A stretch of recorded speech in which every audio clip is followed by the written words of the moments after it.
From jealousy to trust, a sacred shift in me. Hello, beautiful souls, and welcome back to Light Beneath Layers, a journey of knowing thyself. This story is about a day that began like any other, yet revealed a profound transformation within me. It was November 5th, 2023. Like most days, I spoke with my coach, a sacred rhythm anchoring my growth. That morning, I thought I do not have anything big to talk about. But I have learned even when the mind is still, the soul whispers. So I began sharing small things from the day before until something deeper surfaced. By the end, she looked at me with warmth and said, I acknowledge your transformation. I can see how much you have changed. And I knew she was right. So one story I shared was about my daughter dropping her expensive phone from the 45th floor balcony to the 44th floor balcony. She was shaken. Not angry, just quietly panicked, worried about the cost, the inconvenience, and whether she would get it back. In the past, I would have panicked too, especially from the far. I used to wrap my daughters in a blanket of protection, shielding them from every hurt. I remember when one was yelled at by a police officer for speeding. It crushed me. But now I see differently.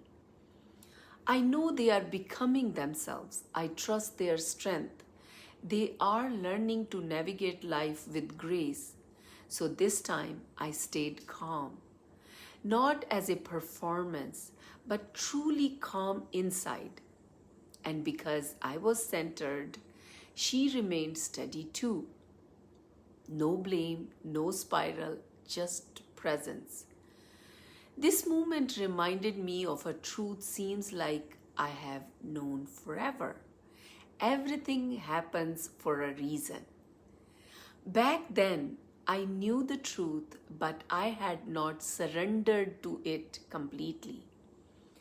Now that knowing is in my bones. When we surrender control, grace enters.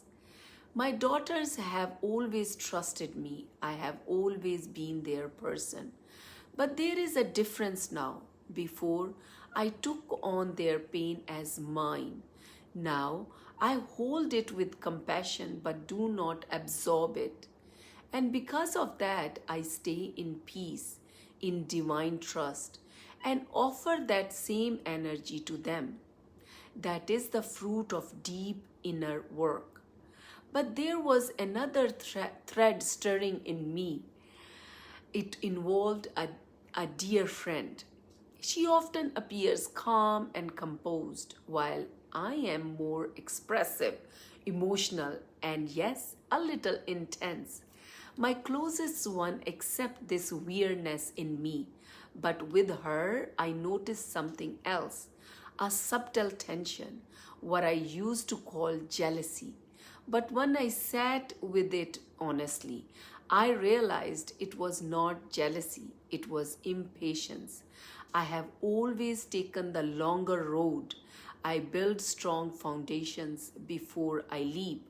I do not rush. I create something so stable, no storm can shake it. But during those slow building seasons, when others move fast, I feel that old tug. Not envy, just impatience with my own pace. That awareness hit me. This impatience had created distance between us. So I chose to clear it. I went to her home. We shared coffee. I reached for her hands, looked into her eyes, and said, I want to congratulate you on all the beautiful work you are doing. And I want to confess, I have been carrying something I once labeled as jealousy. But now I see it was impatience with where I am. And just like that, the energy shifted. The filter that once clouded our connection dissolved. A weight lifted. She softened. The heaviness gone. The truth had cleared the space between us. I want to say this clearly. I am not someone who struggles to apologize. Yes, as children, we were told to say sorry without understanding why. But by adulthood, I learned to say it from the heart. Even when it is uncomfortable, I do it.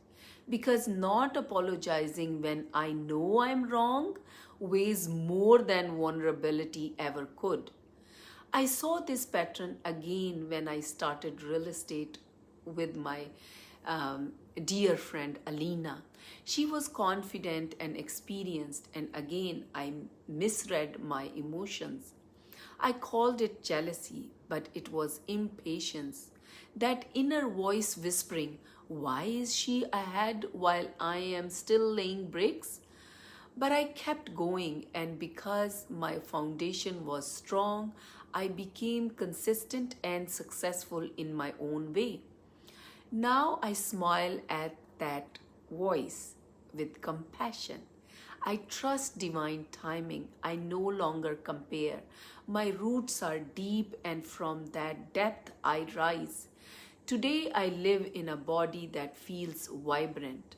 I take no medication. I have no chronic pain.